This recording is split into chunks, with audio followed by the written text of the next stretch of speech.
Hey guys, welcome to the Cup of Nurses podcast with your hosts Peter Findero and myself, Matt Slarchik. This is a podcast where we tackle current health news and hot nursing topics, one conversation at a time. How you doing today, Petey? I'm doing good. It's a nice little rainy day in Chicago, but I don't know about you, but I could sleep through rain like nothing.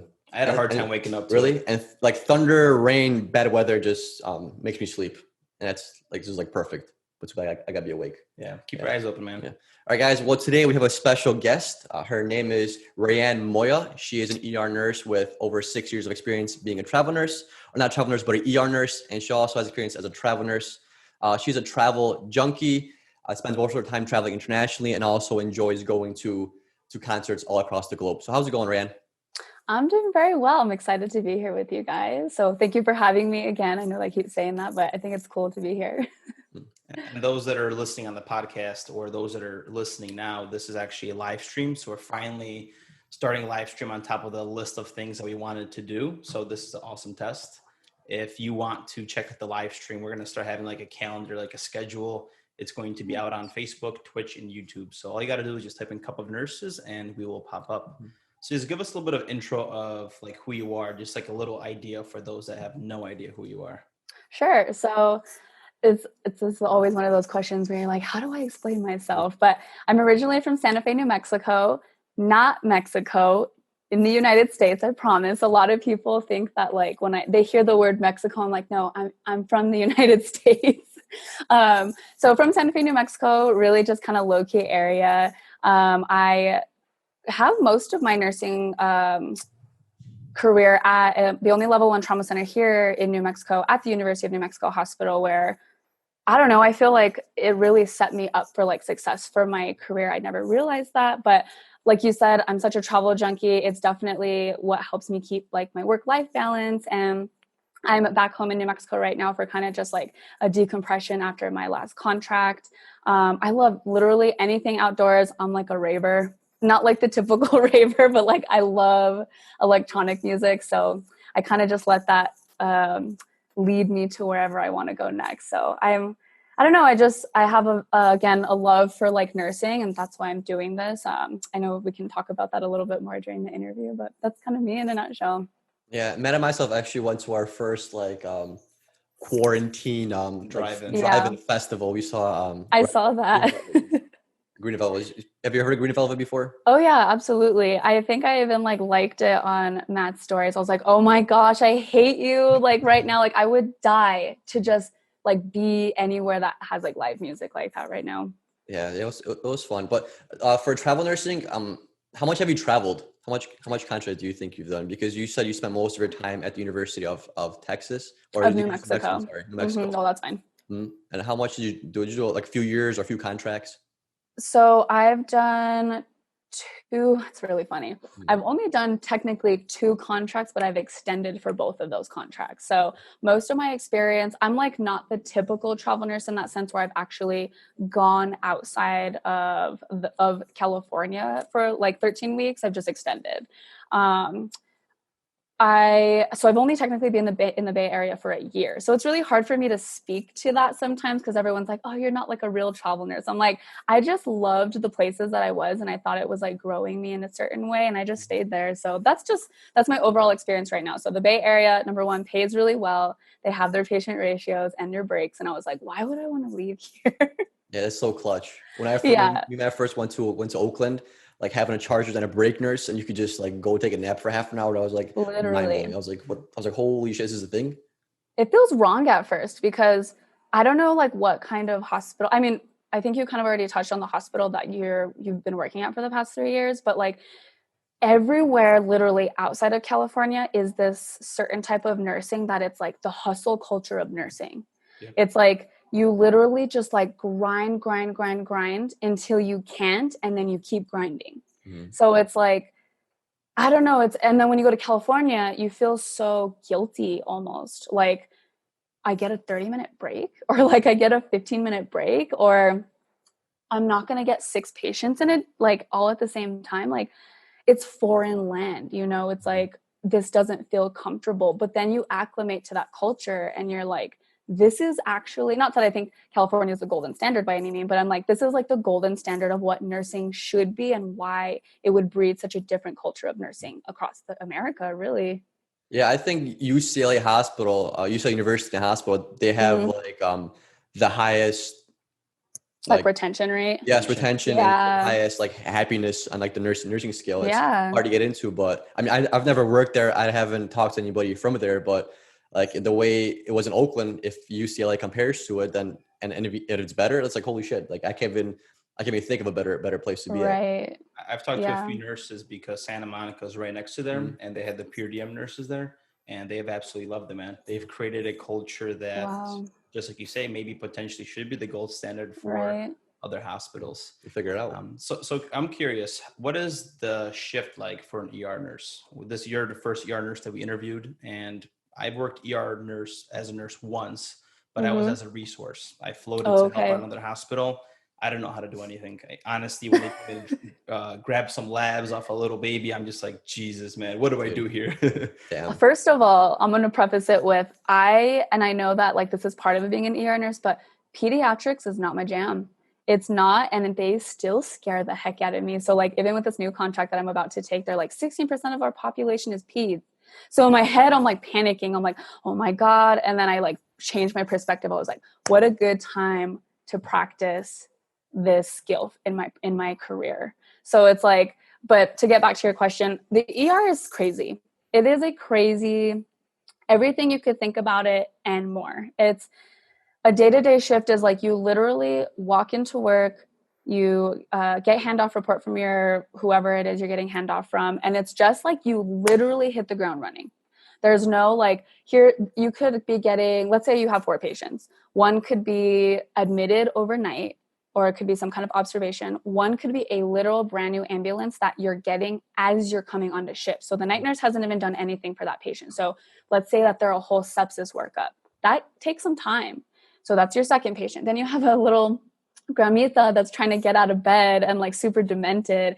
And then you have your other patient who's like, you know, fully dependent on you to take care of them. Or our typical on the call light all the time type patients. It's a different kind of needy. So it's like, you really have to like learn how to prioritize your care in such a different way. And the way I like to explain the ER is like organized chaos, except it's not always that organized and it's always chaotic. What draws you to it, even though it's organized chaos? Like, why do you prefer it over any other units? You know what's really crazy is I actually was a part of the nurse residency program at UNM. And what it did is it put you on 2 units that were going to help build your skills to get to the emergency department, because it being the only level 1 in New Mexico, you can't just immediately go in as a new grad because that's kind of terrifying. So I had experience on an orthopedic floor and a general medicine floor. And even after a year of being there, I was like, this ain't it. I was like, I get why nurses get burnt out, and I get why they don't have this like passion in their career. It's exhausting. At least that's my perspective. I know there are plenty of nurses who love being a floor nurse, but I think what attracts it to me the most is the chaos, weirdly, and the ability to like adapt to the constant change and know that I have the skill set to be able to save somebody's life. And I know it's something that you don't really experience until you're in it. And I think like for you guys, for the ICU, it's like those times when it's like the patient in room 3 is coding, let's grab all of our stuff, let's be a team and let's attack this.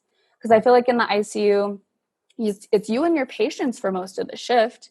In the ED, and I know you guys definitely work as a team, but I feel like in the ED, it's like a huge cohesive team of like such like just different disciplinaries. So you really have to build good communication skills, good prioritization, having a good attitude, and just like being able to like be adaptable to change. I think that's what I love about it.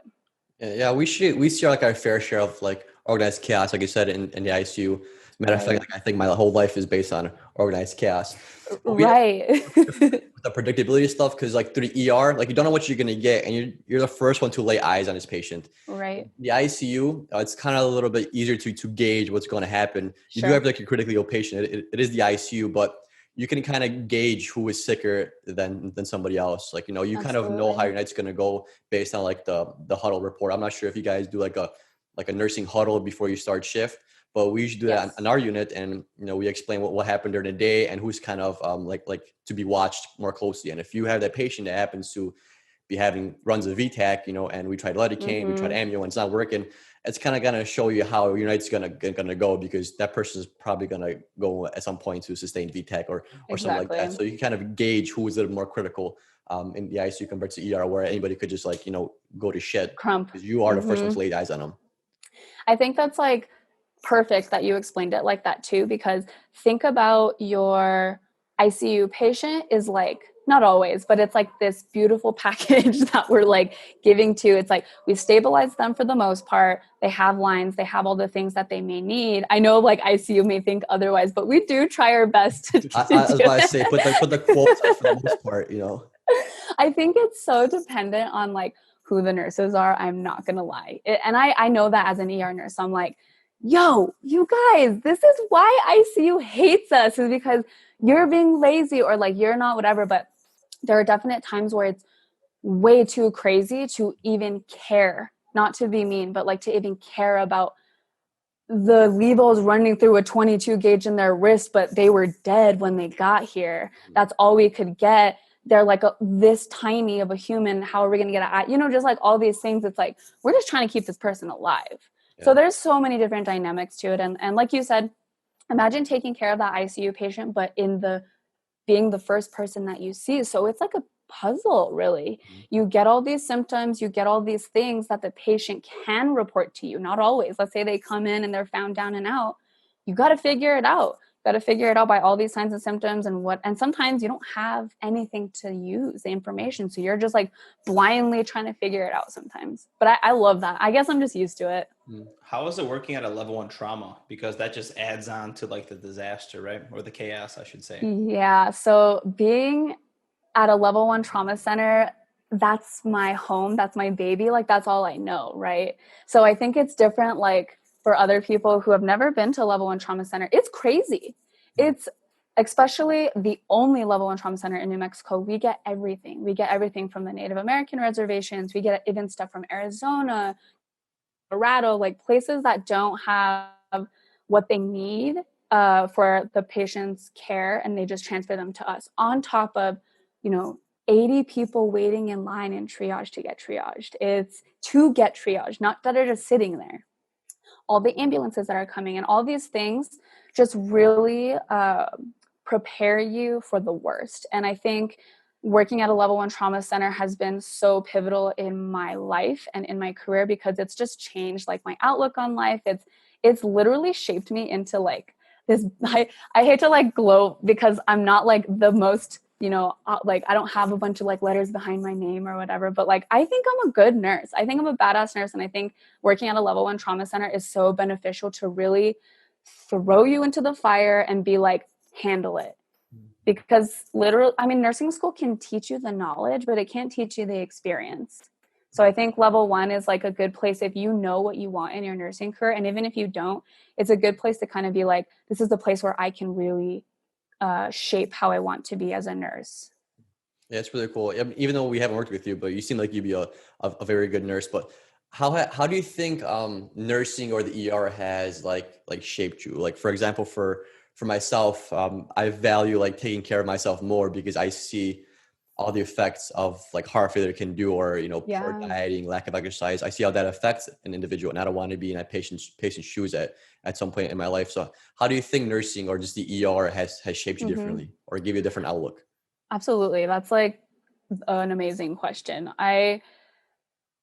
It's so hard to just name a certain or like some specific things that I've learned from it. But the one thing that I've learned the most is like how fragile life is and how closely life and death teeter-totter close to each other. It's like life is here and death is here. And like, this is where you live. It's like this little, we're all like, I always go back to what my dad tells me. He's like, we're all on borrowed time. And some people live like they're going to live forever. And it's like, it's true. I know maybe you guys are familiar with Stoicism. So basically my dad's a Stoic and he doesn't even know it. Like he practices this this way of life. It's like, if it's my time, it's my time, but like I'm going to only care about like what I can do in my life and change in my life in my power. And it just all ties back to nursing, right? It's like you learn the life that you really want to live for yourself. You understand that life is fragile. So how do I want to, embody that within myself? And you can be reckless and you can act a fool and you can act like you're not going to die tomorrow, because it's very possible, especially when I was working at the University of New Mexico Hospital. I saw such traumatic things that I don't think I really processed like I wish I would have at the time. And it kind of manifested in ways that I didn't want it to. But once I started getting the hang of how to deal with more traumatic things like that, because we know what we sign up for, obviously, it just breeds this like gratitude for life. Like you can just see, it's kind of this weird dynamic of like, you can see human suffering, but you can take that energy and understand that you can use that to your benefit, almost, of like, wow, life is so amazing just being a human. Mm-hmm. Like we get the opportunity to like make mistakes and build this like life for ourselves. And in that, like, I think that's what it is. It's just like the grace of being alive. Yeah, it's a very beautiful perspective. I think that, and also it helps you to humble yourself, because 100%. Yeah, for example, a couple of years ago, my ego was probably through the roof. Yep. That was mad. And like, basically when you take what you see as a nurse, like it really does humble you. You're more grateful, as you say, right? And you respect human life and also yourself. And yeah, it's just like this weird dynamic. And for some reason, like, because of nursing, also I enjoy talking to older people. Like sometimes he's an older person. Like honestly, sometimes with an older person, gentlemen, you could have the freaking coolest conversation. You could learn much. Like I had a doctor that was teaching me how to like take herbs and how to make medicine out of it. By the way, I was listening to a podcast. There's a herb that you need to take to reduce allergies. Honey? I'm going to recommend it to you. It's not honey, man. I'm actually allergy like slowly clearing up, because it's probably because it rains, so pollen's not as much in the air. Yeah. But I'm a big believer of the honey. If you honey, you're not going to get allergies. They actually say, like, I'm curious about that herb situation, just because like I have really fierce allergies, and with all the wind going on in New Mexico, I already know what's going to happen tomorrow. But they say that if you buy local honey, because those bees have the pollen from the weeds and the plants and everything, so it actually helps, like, quote unquote, like build your immunity to like these things, so you don't have like such triggered allergies, I guess. Yeah, especially like local honey. If you get like local honey from like Amish farm or whatever farm, that goes a long way. But you know what that herb is called? Is it burdock? Is it a burdock root? Is it He's holding it from us. I'll get back to both of you guys after this. Yeah. Matt's gonna recommend aphrodisiac for all listeners. He's like, mushrooms. I'll make you a little snake, guys. Take some mushrooms. So as you know, and a lot of people know that, nurses get burnt out, right? So I'm not going to ask you if you ever experienced burnout. Sure. We all have, right? But how did you figure out how to balance your life when it comes to life and work? And if you did, how long did it take you as a nurse? When did you kind of realize? Was it year 2, year 3, that you're like, damn, I need to take care of myself? Right. That's another amazing question that I think, to be honest, like, I know nurse burnout and like compassion fatigue is talked about, but it's not really talked about. It's not really this normalized thing. It's kind of like, yeah, sure, it happens to nurses, but like hide it in the shadows a little bit. Like, when I was talking about earlier, like the hustle culture of being a nurse, it's like, it was almost where, especially now during COVID, where we were being called heroes, right?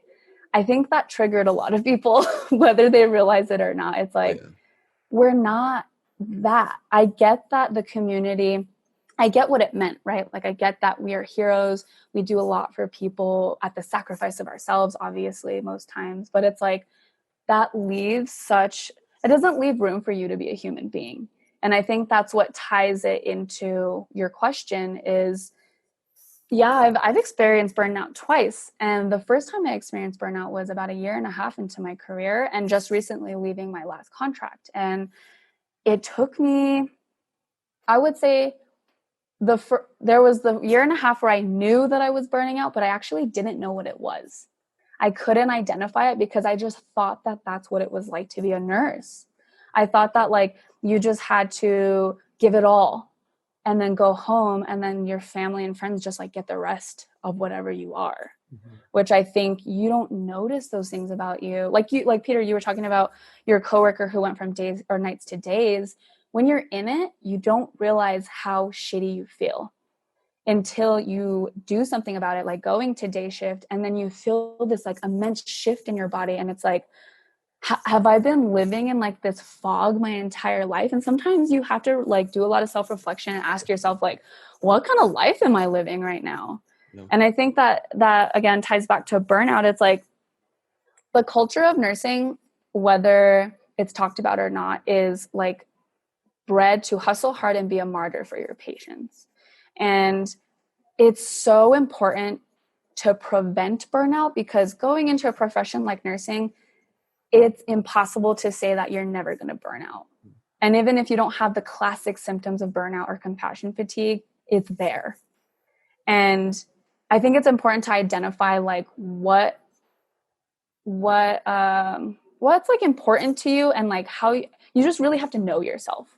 You really have to know yourself. You really have to know your triggers. You have to know what makes you happy. You know, you have to just like literally know your core. And that's really hard sometimes when there's all this outside noise just kind of coming in, and all these noises from these machines at work that like, it's that constant, like you hear that beeping of the monitor going on in the back, and you know it's there, but you've built up this tolerance to it that you're like, you just don't even know when to address it anymore. It's like, oh, the O2 sat's 88. Don't worry, it'll go back to like 95 here in a second. The patient just has like sleep apnea. It's kind of the same thing in burnout. It's you see the signs that are happening, but you get so numb to it after a while that you don't pay attention anymore because it's normalized behavior. And when you're in a culture, and it's not to knock on nursing, but like I think people are waking up. I think people, especially like our generation, is waking up and being like, yo, I don't want to be treated like this anymore. When we work and it's like you said, hopefully like the standard of nursing, like UCLA, will eventually trickle down into other parts of the US. It's going to come from the top. And but it's also got to come from us, and it's got to come from us being like, this is not okay. And it's got to be in a volume of people to say, we've been working in these conditions of abuse, technically, and I'm done. So burnout is such a huge topic that I think gets kind of pushed under the rug a bit. I think that's something I wish to figure out, like maybe as a couple of nurses organization, is how do you help the bottom scream, and then how do you help the top notice? Because like us posting pictures, and not to kind of talk shit about anything. No, I get it. Posting masks that we have, like, bruises on our faces, and social media is not going to be the answer. Like somehow we need to take the energy and power into, the political sphere, and let legislators know and somehow change that. And like, that's a problem, that we as nurses, we just get the freaking short end of the stick. But not only that, we just know how to just keep taking it, not only from the patient, from the doctors, from management. We just take it. And you can tell when those nurses are just burnt out, just like you say, right?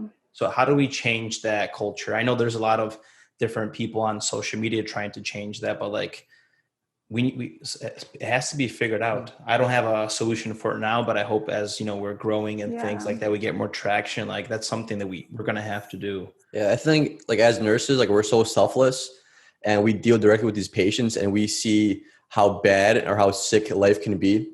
We start to just like in our heads, we say, yeah, my life isn't the best, but it could be worse. And we compare our life to the patient and laying in the bed and saying that, what am I complaining about? Like, look at this guy. He's got an LVAD. He's about his life expectancy is another maybe 1 year tops. And it's a shitty way to look at it, but like that kind of thing gets engraved in our head. And like, that's also going to lead to burnout. Like I like what you said, that we become numb. When it comes for burnout, it's harder for us to know when we're burnt out compared to somebody else, because we're in that numb phase where we think, oh, I'm just feeling super tired today, but it'll pass. And you keep saying that it'll pass, it'll be better, it'll get better. But then like you're 2 months in and you're still tired. And then your coworker starts saying, hey, why are you so quietly? Like, is everything okay? Like, yeah, everything's okay. What do you mean? And then you're like, oh shit, like I am still tired. And last time I told myself I'm tired was 2 months ago, and I haven't done anything about it. So a lot of times for nurses, it's hard to notice when they're in a fog, when they're like burnt out, when they're numb, but it's a lot easier for your coworkers to notice it. So if someone brings that up to you, like, hey, like, is everything okay? That's probably Right. another sign that you're being burnt out. Absolutely. And this is something that I think people do know is we work for, and this again is not to knock the system, but we got to know the kind of system that we're working for. It's profit over people. It is. At the end of the day, we work for a system that cares more about money than they do care about the people sometimes. And that's including us and the patients. And it's really unfortunate because I love being a nurse, as I'm sure you guys do. Like, we are all doing it for our own reasons. Some people straight up do it for the money, and you know those people just burn out like that. There are so many times when people tell me, oh, you make such good money, all this stuff. I'm like, yo, if I was doing it for the money, I would have burnt out a really long time ago. You have to love this job, and you have to have such a selfless, like, altruism. I actually did read a study about that said people who live their life based off of like altruism and selflessness are more easily to burn out. Totally, right? It's like you're bleeding yourself dry of all of your emotions, time, energy for the like hope that someone else is going to feel better. But that's because you care. And it's like, sometimes it's not always about altruism for some people. There's many other ways, obviously, to go about life. But I think that's something that a lot of nurses do is it's so easy to identify yourself as a nurse. Your identity gets so wrapped in being a nurse that you forget that you're human. You forget that you're a daughter, a son, a friend. So it's like, again, when you leave all of yourself at work, your family gets this much of you. And I don't know if you guys, like you said, to pay attention to what your family and friends or whoever is close to you, even your coworker, is saying, like, maybe you should like take a look at like the way that you're handling things, because when you're in that state of burnout, which is technically fear-based response, sometimes it's like trauma-based response, it is, and that's a part of your brain that you go into that flight or fight response. When that part of your brain is triggered, it's human psychology that you don't have any more logic to be like, hey, like shake you and be like, you're doing this to yourself, or this is wrong, help, help. It's like screaming you in the face, but the fear is masking it so much that it's like, can't make that logical decision. Therefore, you dropping your pen on the floor after having a busy day can just set you off. Mm-hmm. It's like the tiniest circumstances, like going to the store and someone just happened to cut you off in the line, or, just like every day-to-day things that like, you could typically blow off otherwise become these massive issues in your life, and you're like triggered constantly. So I think burnout is like building those boundaries for yourself, for your patients, and for the environment that you work in. Because like I said, you just have to know yourself so deep at the core of you, deeper than all of these, like this culture. You have to know yourself to be able to say, hey, I don't like the way you talk to me. I'm going to be taking care of you today, and we need to be on the same page if things are going to go well for either of us today. Those are not boundaries that people are used to building with their patients. Patients are humans too. They need to be, unfortunately, told in a mom voice or dad voice sometimes, like, this is not okay for you to do. Because guess what? In the ER, it is one of the most, I think the not assault, but like the violence rate, and like it's very high in the emergency department because unfortunately it's a normalized behavior, whether you view it like that or not. Yeah, it's a very good point. I had a question just slipped. Sorry, I got you. Oh, that's fine. You're a very self-aware woman. How did you get yourself to like this point, or how do you think people should become like more self-aware with their like emotions, with their feelings, and just being like okay with themselves? Right. Self-awareness is such a practice. I am constantly learning more and more and more about myself. But I think it all comes down to, again, like literally sitting yourself down. And I know people don't do this. Or else we would have a more self-aware world, right? It's like sitting yourself down and asking yourself, what kind of life am I living? Is this the actual life that I want for myself?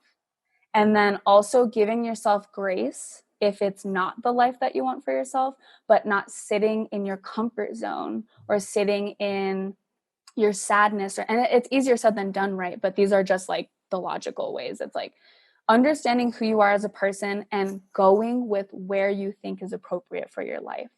Even if that means leaving your job, even if that means setting boundaries, you have to really self-reflect on yourself so hard and be so true to yourself that you build that self-awareness around, this is me. And obviously you can't hurt anybody in the process, like intentionally, but like you just have to really know yourself. And it takes a lot of practice. Meditation is a huge thing for me. So Yeah, meditation sounds like so cliche and so like cheesy, but right. you would actually do it. Just like, you don't got to do it every day. Just do it once a week. Just like sit down and shut up and just like turn all the music off. Just sit there quietly. And if you're not sure like what to ask yourself or what do you want to think about, just like sit there, and you're gonna have so much thoughts in your head, you're not gonna know what to do with them. Right. You know, and gauge those thoughts, or just gauge those thoughts and like think about like, why am I getting these thoughts? Or do you have more negative thoughts? Do you have more positive thoughts? Why are these thoughts coming into your head? And that's kind of like who you are as a person, because there's not really outside influence putting anything in your head at that point in time. It's just you and just being quiet. And that's when you start to like self-realize who you are and like self-actualize and determine what do you actually really like compared to what people or mainstream media is telling you to like. Not only that, but let's just say something was bothering you for the week. You're not going to know it's bothering you because you just had so much shit going on. You're always in motion. And then when you sit down for that 5-10 minutes, you keep having those thoughts come up that one event on Monday pissed me off, and it's Friday. And for some reason I'm thinking about it in this 10 minutes, and that's why journaling is also another great thing. Cause you could write that down, or you could just write down the assessment. It's like a debriefing. It is a debriefing. Yeah, you debrief, and then you kind of look at it, and you could look back, let's just say 2-3 days, or whenever you journal with dates, you're like, fuck man, I haven't solved this issue. It's still coming up and things like that. I'll journal like maybe like once a week or maybe every 3 days. I did it, what's today? Tuesday. I did it Sunday. But yeah, that's actually another great tool. And I was going to also say that I feel like sometimes humans, you know how like humans love to be the victims. Sometimes like it's like a mental abuse that they like, you know how like people seek positivity. I feel like those kind of people, they somehow like seek that negative abuse for some reason. It's like the person that gets into that abusive relationship, how come they keep bouncing back to that person, or how come they keep taking it? It's like some negative rewiring that we have in our brains that they haven't figured out with neuroplasticity or whatever. And they just keep taking that victimization or whatever it is. Yeah, I think it's because they've gone through that, either as like a child, or that has happened to them so often and so much where that's their norm. Yeah, so absolutely. Their brain is comfortable, having those feelings. And that's why, women that go into abusive relationships, they tend to go into more abusive relationships, because as a kid, something happened where they saw a lot of abuse, and that's kind of that's what they think their norm is. Even if they know that's not the norm, their brain is wired and telling them that is a norm. That's how life is. I'm just gonna have to deal with it, but it's not true, And the hardest part is, like you mentioned multiple times, is change. It's hard to get out of that cycle because you've been in that cycle for so long. That is you, basically. That's you in your own skin, and it's hard to, be that. I don't know what kind of crab or what kind of animal, shed skin. I forgot, like a lobster, or snake. A snake, yeah. But snakes. If you say snake, a hermit crab. People think of some like Voldemort or some shit, something like a nice animal. A hermit. They get a hermit. They get a new shell. Exactly. Yeah, it's hard to shed that shell and start a new one, because that takes a lot of self-actualization, a lot of self-honesty, and you have to change a big part of your life. That's really hard to do. And I think you guys basically are answering the question that you asked me, is like, how do you become more self-aware? Well, you start asking yourself the right questions to get to the right answers. And the reason, especially going through like my own inner work journey, it's like the reason people, like you said, Peter, keep going back to those abusive relationships time and time again is because it's normal. It's a part of their identity, and they don't see that because that is their standard, right? So it's like taking yourself out of that mentality of like, okay, like you said, Matt, on Monday, I was triggered and I'm still dealing with it on Friday.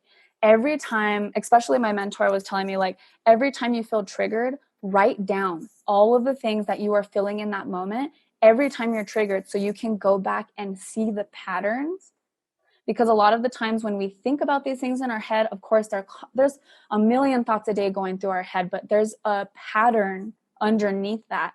It's like self-hate or hatred of human people, or I'm not getting my needs met. That's usually what it comes down to. I'm not being heard. I'm not being cared for. I'm not being these things in my life, and I'm being triggered. And how I know how to respond, again, whether we realize it or not, is how we were when we were children.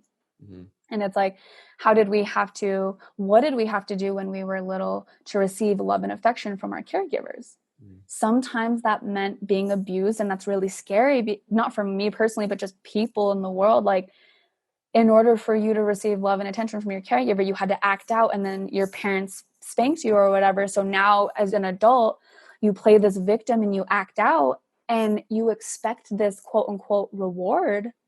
But really, as an adult, as a child, you're growing and you're learning, but as an adult, it's toxic.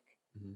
And you don't realize that, because when you're in it, it doesn't feel real until you literally use, like for meditation, like that witness perspective of, I'm fucking up my life.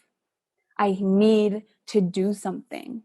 But doing something requires such introspection and identity crisis almost, that it's scary for people. So that's why they retract back to their normal, even if their normal is toxic.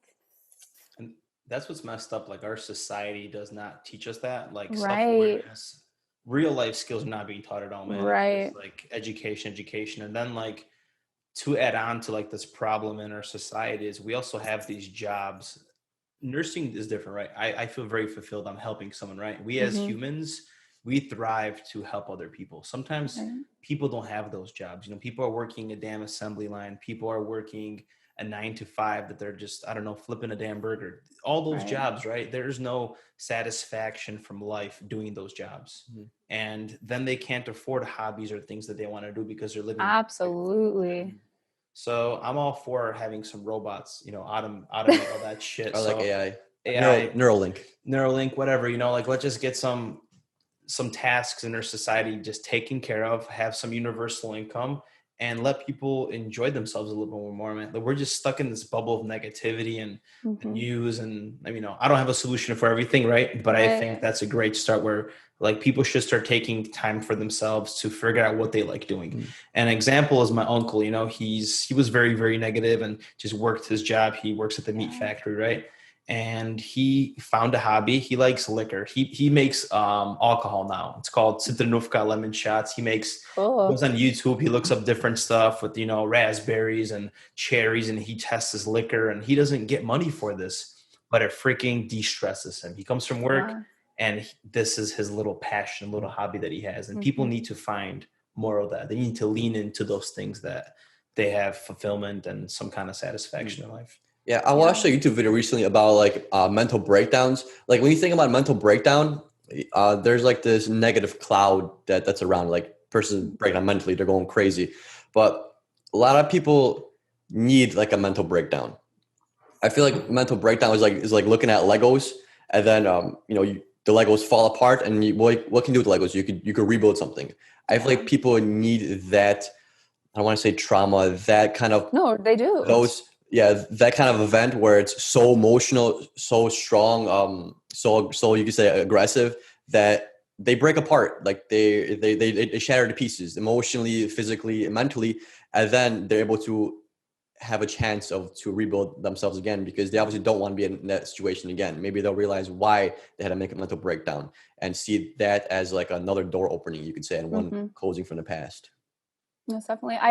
I totally understand that, and think it's necessary to have, even if it's not an emotional breakdown, a transitional period in your life where you have to reflect on yourself, because even as adaptable as humans are, we're not perfect. We need things to constantly remind us that we need to grow. And I think we do, unfortunately, live in a society where growing and being better and seeing failure as failure instead of an opportunity to, like, I think it's what I'm trying to say is, like, it's your relationship with feelings and with words and change. If I have this relationship around failure of, this means something about me. This means I'm a failure. I suck. I can't do better, whatever. I'm like, excuse me, the last time I checked, Bill Gates was never 100% a winner. And Elon Musk, he's an alien, but He has to be. He has to be. he also, I'm sure, has made plenty of mistakes in his life, but mistakes are opportunities to reflect. And to be honest, again, going back to Stoicism, one of my favorite books is The Obstacle is the Way by Ryan Holiday. The title literally tells you everything you need to know. The obstacle is going to, no matter what it is, push you in the direction of where you need to go. You can be the own sufferer of your life, or you can be your own hero. And sometimes we have to play that middle ground of both, because we can't always be perfect. And I think society has this weird image of, it's a bred image actually, of like, you can only and have to only be positive and happy and live in this constant state of like toxic positivity. And that's not what it is. We're humans. We get to feel angry and sad and emotional and anxiety, but it's like, what is the relationship you have with those emotions? Because emotions don't mean anything until you assign something to them. They're neutral, essentially. And I think that's what it is with positivity. It has like very negative Right. like a concept, because just because you're having a shitty day doesn't mean you have to like think of something positive or turn that mood. Like, it's okay to internalize those emotions. That's why you're a freaking human being. You have those ups and downs and things like that, you know? But I'm curious on, how did you start your personal development journey? Yeah. A good question, Peter, leaving your contacts in your eyes for too long. Oh, shit. Yeah. So probably take them off. It's really, be right back. It's actually kind of a funny story, because so I went to a rave called Lightning in a Bottle. It's out in the middle of California. It's like a 5-day festival. And on the very last day, I thought it would be a good idea to like not take my contacts out. And I had been in the water. There's like, out in that location, there's actually a lake, which is like one of the best parts, because you get to take like floaties out there and just like meet people, and in like pre-COVID times, right, when we actually had fun. But I left my contacts in my eyes that night, and something like, I swear it was like Jesus or the universe was like, take your contacts out. And I didn't. Woke up the next morning, had a really, really excruciating like pain in my left eye. So I had a like little mirror next to me, and I looked in my eye and I took out my contact, and there was a divot in my eye. Ooh. And I was freaked out, and I touched it because I wasn't sure if like something stayed in my eye, but I touched it and it was a divot. And sorry to like speed up that story a little bit, I thought it was a corneal abrasion. I went to the doctor. I was in California, right? And I lived in New Mexico. So I had to wait until I got home, suffered through, I don't know if you ever had an eye infection, but like light sensitivity, feeling like there's sand constantly in your eye, and this like, it's like just watering constantly. So it's like allergies on steroids, essentially. Thought it was a corneal abrasion for like 3 weeks. So they were treating me for 3 weeks, but it turns out I like had to advocate for myself and say, hey, I'm a healthy person. Why is this not getting better? So I had them refer to me to a corneal specialist. They diagnosed it as a fungal eye infection. Oh, shit. Which, lucky me, such my luck, that is one of the most rare things you can get for eye infections, because most things are bacterial, right? Mm-hmm. So there's only 2 drugs on the market that can treat this eye infection. And it turns out that the medication is $700. And, you know, that's kind of, sorry to like go off topic, but that kind of ties back to like, you know, affording healthcare. And if I didn't have insurance and I was poor or in poverty, I would have lost my eye. Mm-hmm. So it's like, to get back on story, like that kind of had me self-reflecting about a lot of things, because I never took my vision for granted per se, but I did in a sense, right? I wore my, not to bash on you, Peter, but like I didn't, because I think I'm going to live forever. And I think that, you know, I'm going to have my vision forever. I wore my contacts to sleep, and it ended up in this situation. So to speed up the story, I was at home just miserable, just like, imagine 3 weeks of being treated for something that it wasn't even. And then this medication I had to take, it was like gritty white. It looked like milk almost, that I had to put in my eye Q15 minutes. Damn. Holy shit. For 2 weeks. It was brutal. And it's like they were weaning me off steroids, which like steroids can really mess with your eyes over a long period of time. So like I'm going through the feels, right? I'm going through it. I'm like, and on top of that, this is where the like culture of nursing is so toxic for like people is I was still working. I was still at work with my eye looking nasty and swollen and red, just wearing glasses instead of contacts with like the super dry air conditioning system of my hospital, taking care of patients and trying to like not let myself die on the inside. So I told my parents, I was like, I can't go to work anymore. And they said, well, just call off. And to me, I'm like, my integrity is so strong that I'm like, I got to be dying to call off. And that was just honestly inbred into me, like, or taught from my parents, like, yo, you better be dying before you call into that. Like, it's such a sign of being unprofessional, you know? But I didn't want my coworkers to like be disappointed in me. But even they looked at me and they're like, whoa, like you got to go home. So when we were talking about how you build that self-reflection, that was a huge part for me because that was the first time in a long time that I sat with myself and really reflected and realized that a good portion of my life before was like on autopilot. Like I was just going through the motion, not to sound depressing by any means. I have a good life. It's just, I realized how different my life was compared to what I really wanted from myself. So it was literally sitting in the dark in solitude in my room because I could feel the muscles in my eyes every time it would contract and dilate, like literally pain in my eye for months. So just sitting in the dark and being like, I got to do better for myself. So that's when my inner journey really took off. And you're talking about people needing that like traumatization in their life. You don't have to have something gigantic like a stroke to happen to you to change your life. You could even have like the most minor thing happen to you or to a family member to really have you reflecting back on yourself. And I think that made me realize like I was crying and I had cried myself to sleep so many times being like, I'm never going to see the world again with two eyes. And like, that is such a scary feeling. Like I want you guys after this podcast to like go for like maybe an hour with an eye patch on or just covering your eye and viewing how different you perceive the world. It's so crazy. It's so crazy. And you don't realize it until you're injured or something happens to you that you're like, oh, I broke my arm. I didn't realize how much I actually used my arm. Like we take advantage of these things. And that's, again, what nursing makes you so thankful for is normalcy and the homeostasis of the body just working. That's great. Do you have any long-term effects from it? Yes. So I know you were talking about getting LASIK. I'm telling you, do it. It is such a like eye opener.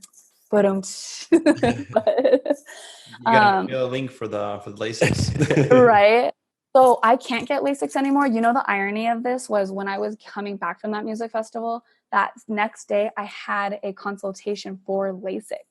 Shit, you fucked up. So not only did I think that I fucked up, but I saw it in such a big picture thing as, yo, if I would have gotten LASIK, would something bad would have happened to me? You know, my brain kind of went to that place like, I'm a universe, like big picture kind of girl. I'm like, what did that mean? Did that mean that maybe my LASIK surgery would have left me blind? You know, like all of these things. So it did leave a long-term effect. I actually have a scar on the left upper corner of my eye. And the corneal specialist even told me, he was like, you're so lucky that you are young and that it didn't hit the pupil or the middle aspect of your eye, because it actually created I have like an astigmatism now, technically like an irregularity in my eye. So because of that, when you get LASIK, they like do the laser and then flip over your cornea, or I think it's your cornea. So you can't, with the irregularity, it would mess it up. So now I'm doomed to wear glasses and contacts for the rest of my life, but like bless up, I can still see. That's how I'm very thankful for my vision every day now. Are you like familiar with like shadow work? Yes, absolutely. So that I just started getting into. Thank God for quarantine, because you know, you can view it as like a time to be depressed and sad, which I think all of us should sit in for a little while. But I think it's a good opportunity to like use the time for growth. And I just kind of saw myself like reflecting a lot, obviously. and just realizing that like I was still not where I wanted to be, not in a sense of like feeling bad for myself, because again, I have a great life, but just thinking like, what more do I want for myself? So I actually joined this program. I actually was on Instagram one day and was watching this Instagram live with this guy named Miles Scott. And his Instagram, I don't know if like I'm not really like, he didn't pay me to say this, but his Instagram is like at the Miles Scott, and he's like an inner work, shadow work person. And his post just resonated with me so much. And he was on an Instagram live with a woman who had gone through his program. And I was just at a point in my life where I just needed something more and couldn't identify what it was. There was this like longing in me that I was like, I need to break from this mold and I don't know how to get there. So I joined this program, and honestly, I wouldn't feel and talk and act. I think I would still be like the like self-aware human I am, but this really brought it to like level 1000. It had me thinking about how other people's reactions are not about me, which I knew that, but it made more sense. It went from my knowledge of knowing to like understanding and integrating it into my day-to-day life. So shadow work, I'm not sure if you guys are familiar with it. It's literally like you have your ego, you have your subconscious, you have all these things, but there's the shadow part of you that a lot of our repressed emotions and like societal norms and all of these things that are not identified with our true and authentic self kind of get shoved into this dark place within ourselves. And that's what I'm talking about when it's really hard for people to reflect, because you don't want to know the dark parts of yourself. You suppress them for a reason, right? You don't have time for that, or whatever the situation may be. You don't feel mentally prepared to tackle those emotions because it's hard. It's really hard. And that's honestly where my shadow work had like left me, is like, I'm tired of living the way that I am right now, where I feel like I'm being reactive to my life, even through all the self-work that I've done. It's time to take my life and like be in the like driver's seat and say, yo, I want my life back. And I think that had a lot of people, especially being in that place of self-reflection during quarantine, because it was a forced reflection of their life of, does my job make me happy anymore? Am I in a toxic relationship? Am I doing the things that I actually love? So personally, I thought that the quarantine was a good time for people to really be forced to understand like, yo, you're either doing really good, you could do better, like just be a good, like better person in the world, or you're really like not in the place you want to be in your life and you got to get somewhere else. What's the exact method that they use? Is it like meditation and journaling? And do you just ask those questions and then you just see how you feel about things and reassess? What's the exact methodology? It is such like, when I tell you that it is one of the hardest things I've ever had to do, I mean that. It's like there's so many different parts of it. Like when you're talking about journaling and meditation and working out and all of those things, like those are self-regulation tools to help you through the shadow work. But it also brings perspective to your shadow. So it's like, I wish that I could explain it a little bit more. Like I wish my mentor was here to like explain what shadow work really, really means. But it's basically like bringing your darkest parts of you that you've unconsciously, not always conscious, suppressed in your life.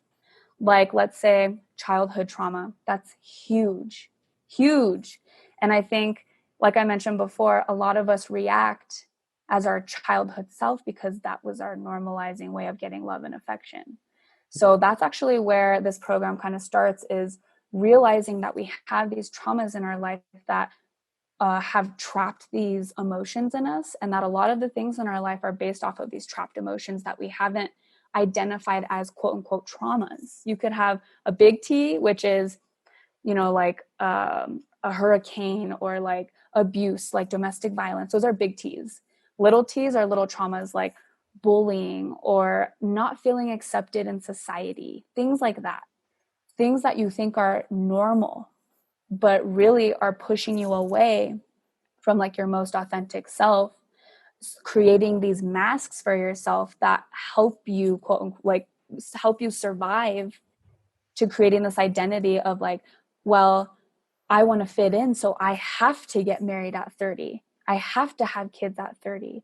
And for a lot of us who don't think that that's a normal thing, we feel pressured, and that's a trauma, because that's a normal society, or that's a normalized behavior of, if you don't fit into this box, you're different. And it leaves people really kind of questioning their whole identity of like who they are as a person. And I think that's really what trauma work it's the same thing. Trauma work and shadow work is like facing those things of asking yourself the right questions to get to the right answer. Am I actually this mean person, or is this just a trauma response from childhood? Or is this just a trauma response from not feeling accepted growing up because whatever reason, it's a lot of questions, hard questions that you have to ask yourself to get to the right answer. And it's hard. And a lot of people get scared when they first go into it, because it's like someone's taking your insecurities and like shoving them in your face and being like, deal with this. So you have this like fierce identity crisis when you first start. That's wild. It's like recognition before action. I feel like we just had like a giant therapy session here around. Sorry. And to me, and it's so weird, because to me, self-work has always been so intuitive for me. And I guess I just hold people in my brain at that standard of like, well, why doesn't everyone just do this? And I'm like, oh, well, because it's fucking hard. Yeah.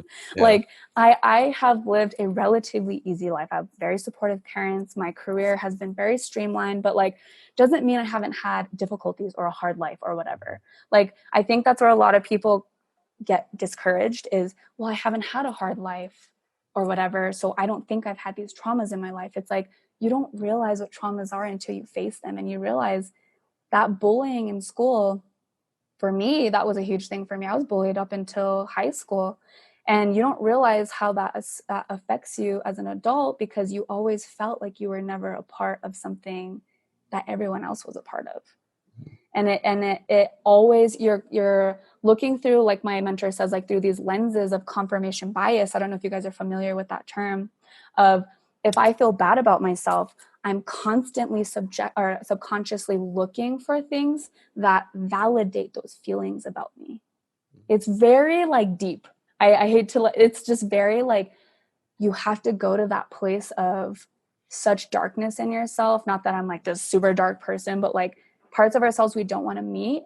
And then you ask yourself, why is it that I keep reacting like this? And then you just find the answers. And then when you find the answers, you're like, holy shit, I've been living this life of like what everyone else has been wanting from me for so long, and you just don't realize it.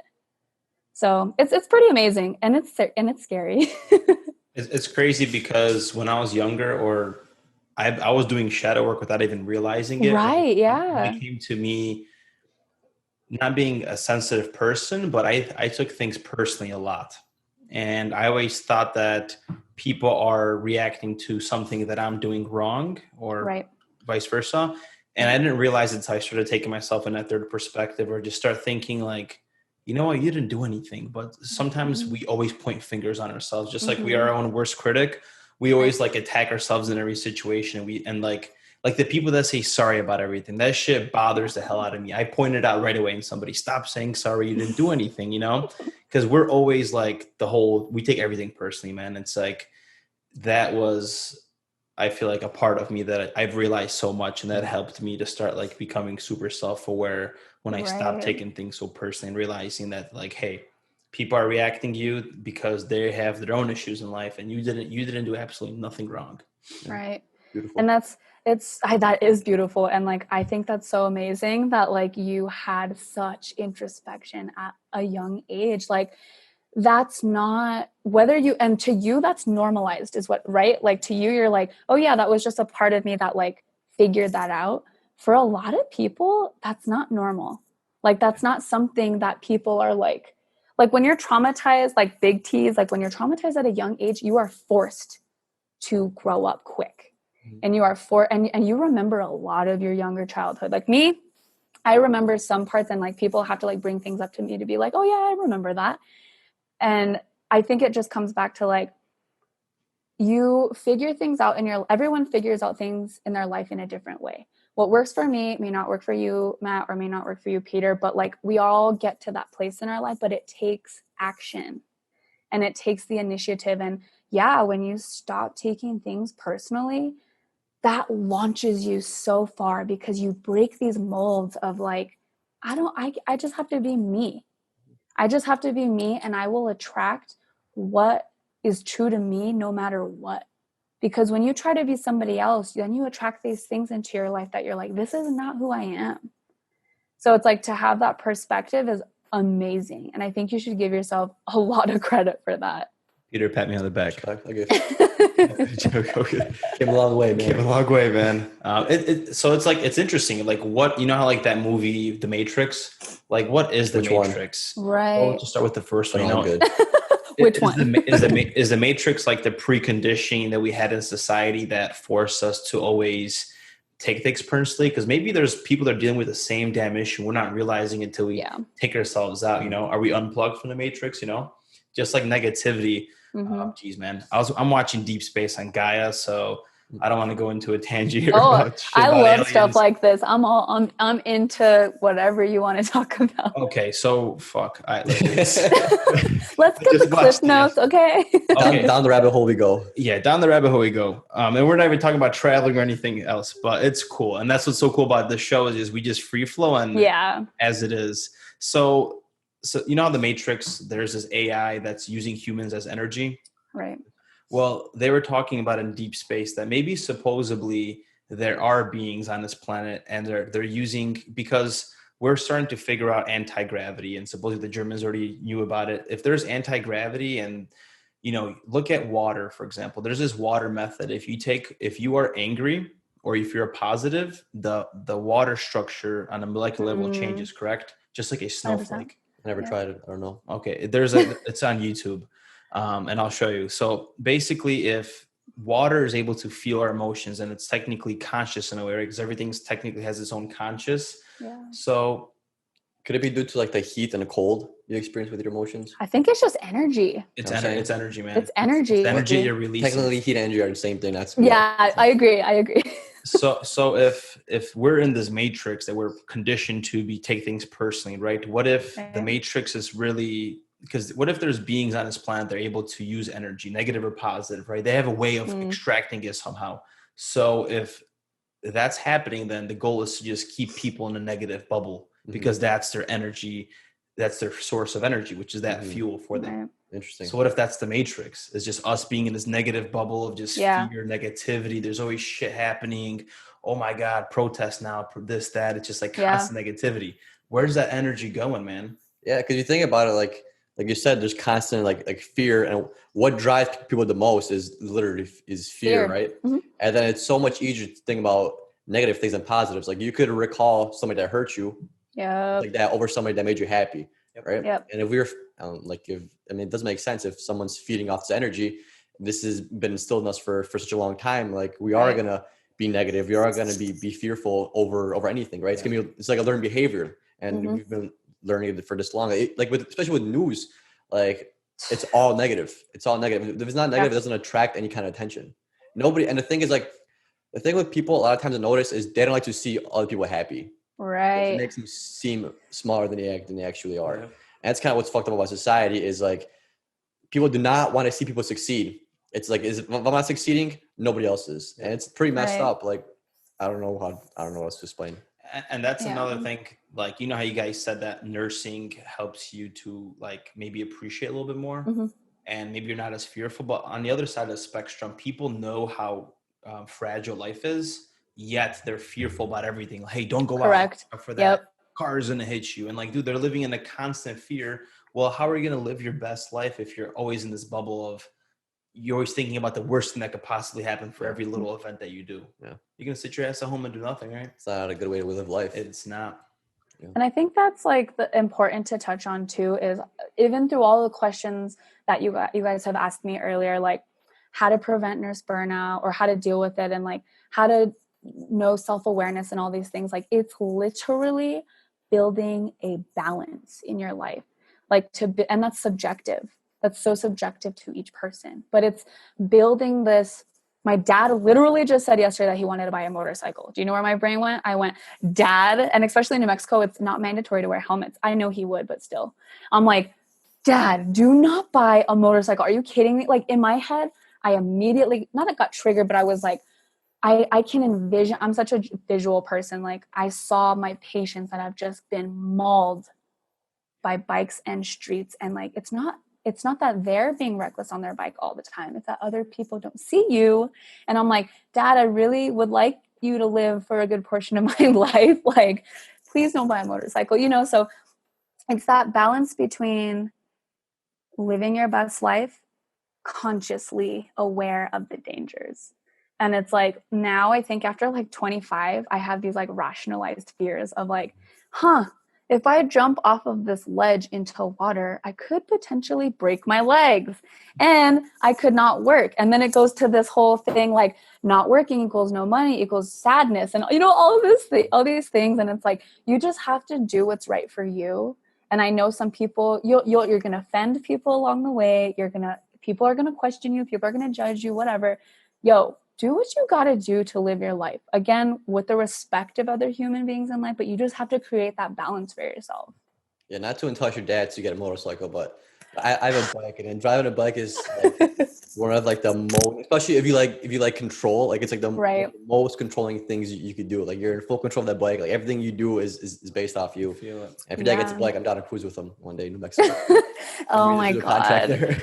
Oh my God. Yeah. New Mexico is beautiful for those of you watching. It's a hidden gem for sure. But yeah, I mean, it's just, there's so much to these topics. It's like, we could literally be talking on and on and on, but to go back to your whole Matrix situation, it's like, we as human beings, I literally Googled it the other day. I Googled, why do humans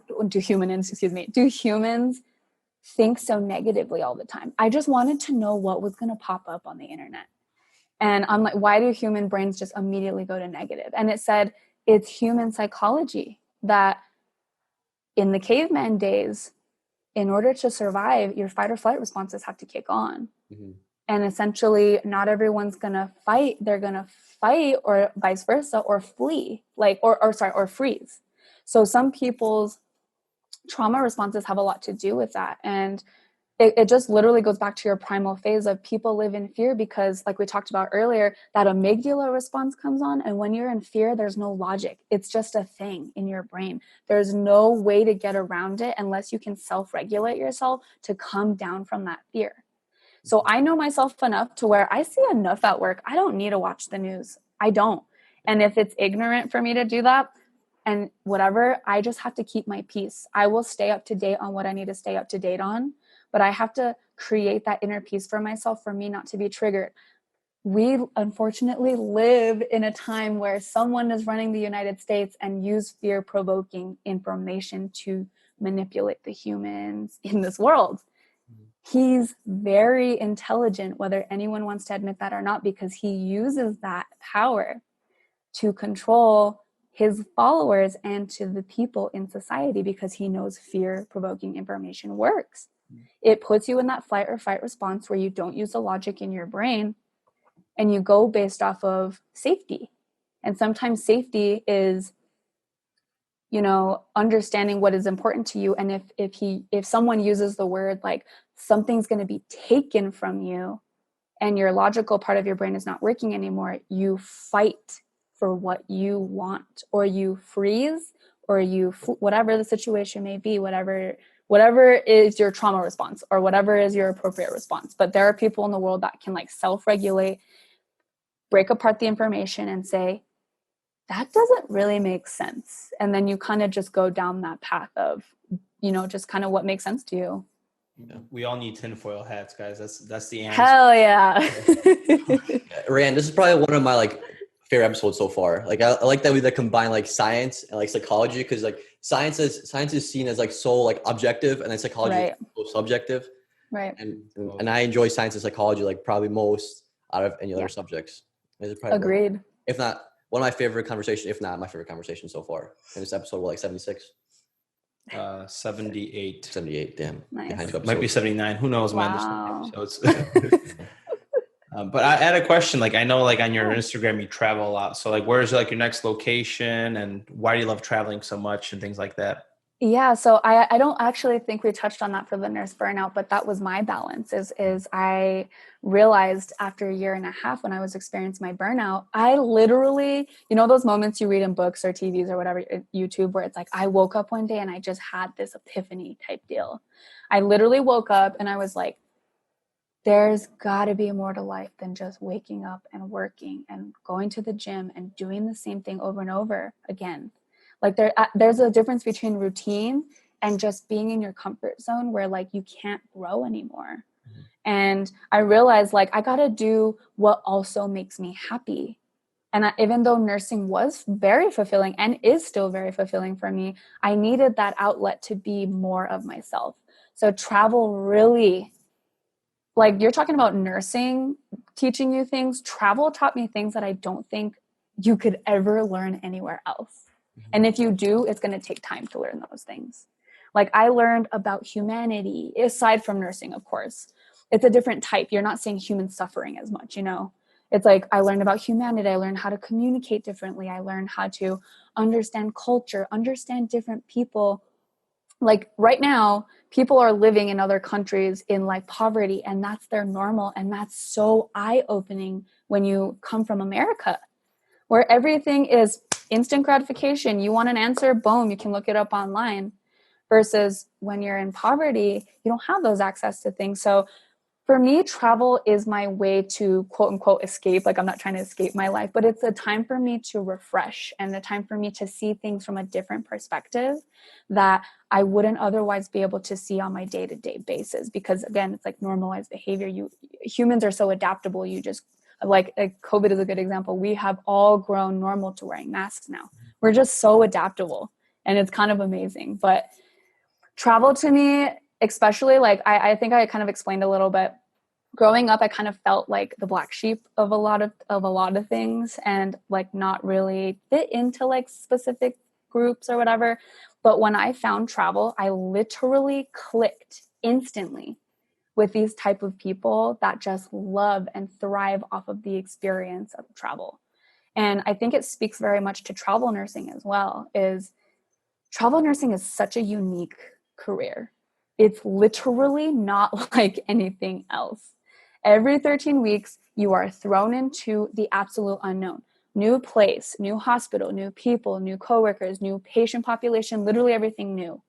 That's extremely difficult for the quote unquote average person.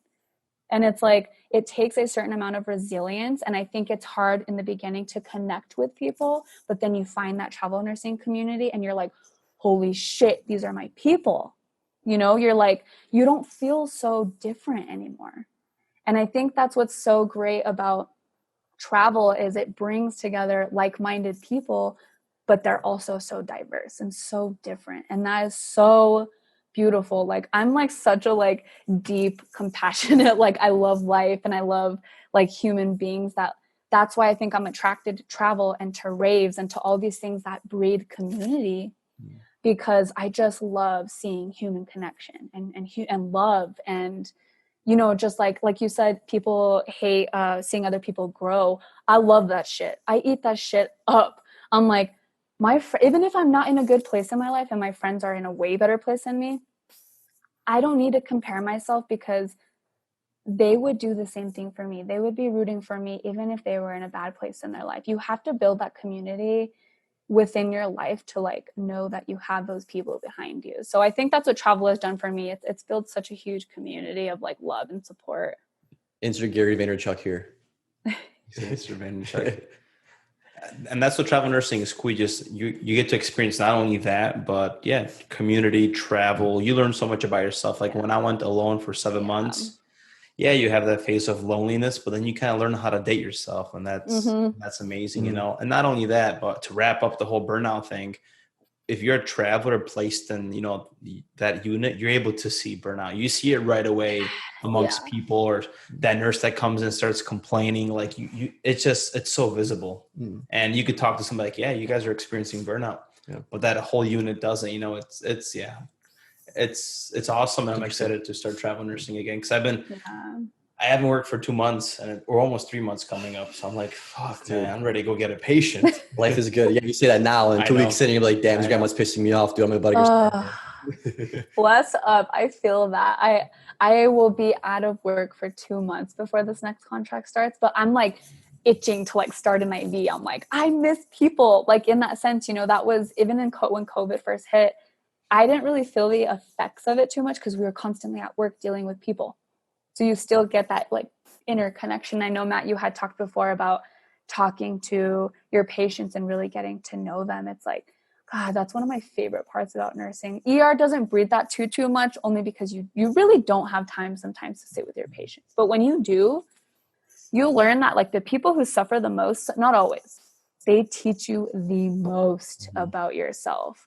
They're like, this person who had a stroke, basically a vegetable, but is able to talk still, told me taking care of his wife and his daughter were the best things that he could have been blessed with of his entire life, and that all he cares about is being able to take care of them, and that he can't do that now that he has a stroke. And I like start bawling. I'm like, that's so beautiful, because like, how raw is it to be a nurse and these people just trust you with their life?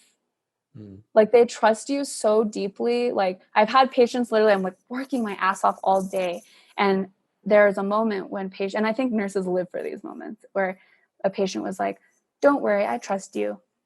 It just came out of nowhere. And I thought he was kind of like not the nicest patient, but when he said that, I was like, wow, this whole time I thought like you see these people in their most vulnerable state, so you don't judge them for that. Like they're dealing with some shit. But then you hear those things and you're like, we are strangers to these humans.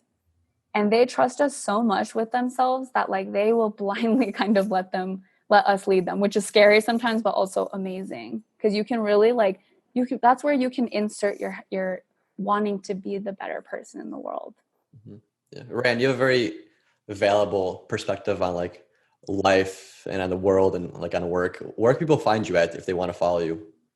A first name and my last name. So ReyAnn, ReyAnn on Instagram. And then obviously that's actually the same way that you find me on YouTube. I'm trying to be like, not like you guys, but trying to like put more content on my YouTube channel, only because I feel like I love talking about stuff like this. And I feel like it doesn't get talked about enough on YouTube. And I want to be like someone who, that's like one of my core values in life, is like being able to give back on the wisdom that I do have. I think that's so important to like share the knowledge that you have with people. And I think I love to talk, obviously. So that's like an important way for me to like reach out to people. Yeah, it's very valuable. Like we need more people like you out there in the world.